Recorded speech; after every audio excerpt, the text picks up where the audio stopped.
ప్రైజ్లాడ్. మన ప్రభువైన యేసుక్రీస్తునామములో మీకు అందరికీ వందనాలు, శుభాలు. మరొకసారి దేవుడు తన కృపలో మనందరినీ సజీవులుగా ఉంచినందుకు ప్రభుకే మహిమ కలుగును గాక. ఈ దిన దేవుని వాగ్దానము విలాప వాక్యములు 2వ అధ్యాయము 19వ వచనం. ప్రభు సన్నిధిని నీ హృదయమును కుమ్మరించుము. దేవుని బిడ్డలారా, దేవుని వాక్యం తెలియజేస్తా ఉంది.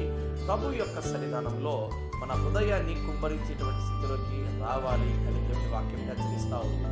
ఈరోజు చాలా మంది వారి యొక్క బంధువుల, ఆత్మీయులు, రక్త సంబంధికుల దగ్గర వారి హృదయంలో ఉన్నటువంటి వేదనను, బాధను, కష్టములు, కన్నీళ్లు, ఇరుకులను, ఇబ్బందులను అన్నిటినీ ఇతరులకు తెలియజేయడానికి చాలా ఆశపడుతూ వారి బాధనంతా వెల్లడిపరుస్తూ ఉంటారు. కానీ దేవుని వాక్యం తెలియజేస్తూ ఉంది, నువ్వు రేయి మొదటి జామున లేచి నీళ్లు కుమ్మరించినట్టుగా నీ హృదయాన్ని దేవుని సన్నిధానంలో కుమ్మరించడం మనం నేర్చుకోవాల్సింది ఉంటారా. అనుదినము ప్రభువైన యేసుక్రీస్తు వారు ఉదయమును అదే రీతిగా రాత్రికాల సమయమున ఆయన ఏకాంతముగా వెళ్ళి ప్రభు సన్నిధానంలో ప్రార్థన చేస్తూ వచ్చి ఉన్నారు. ఏకాంతముగా కొండ ప్రాంతంలోకి వెళ్ళి ఆయన ప్రార్థన చేస్తూ కనబడతా ఉన్నారు.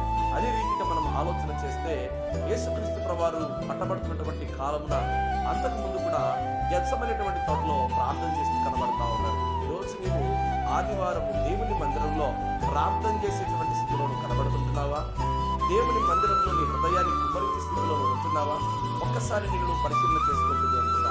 దేవుడు నీకు ఇచ్చినటువంటి ఈ యొక్క మంచి దినమును, ఈ పరిశుద్ధమైనటువంటి ఈ దినమును నీవు లోకకాల యాపనలకు వినియోగం చేస్తూ సమయాన్ని పోగొట్టుకుంటున్నావేమో. ఆనాడు అన్న తన గర్భఫలము కొరకు దేవుని మందిరంలో కూర్చొని ఆమె కన్నీళ్లు విడిస్తూ ప్రార్థన చేస్తూ వచ్చింది. యోనా కూడా సమస్యలో ఉంటున్నప్పుడు ఆ యొక్క చేప కడుపులో ఆయన ప్రార్థన చేస్తూ వచ్చాడు. ఈరోజు నీకు భయంకరమైనటువంటి శ్రమలలో ఉన్నాను, ఇబ్బందులో ఉన్నానని అనేక మందికి చెప్పుకుంటున్నావు, కానీ లేచి మోకరించి ప్రార్థన చేసే స్థితిలో నువ్వు లేకుండా ఉంటున్నావు. అందుకే దేవుని వాక్యం ఈ దినాన్ని హెచ్చరిస్తూ ఉంది. ప్రభు సన్నిధానంలో నీవు నీ హృదయాన్ని కుమ్మరించగలిగితే దేవుడు నీ హృదయ వాంఛను తీర్చేవాడిగా కనబడుతున్నాడు. కాబట్టి అలాంటి దీవెన దేవుడికి ఈ దినాన్ని నీకు దయచేయుగాక. ఆమేన్.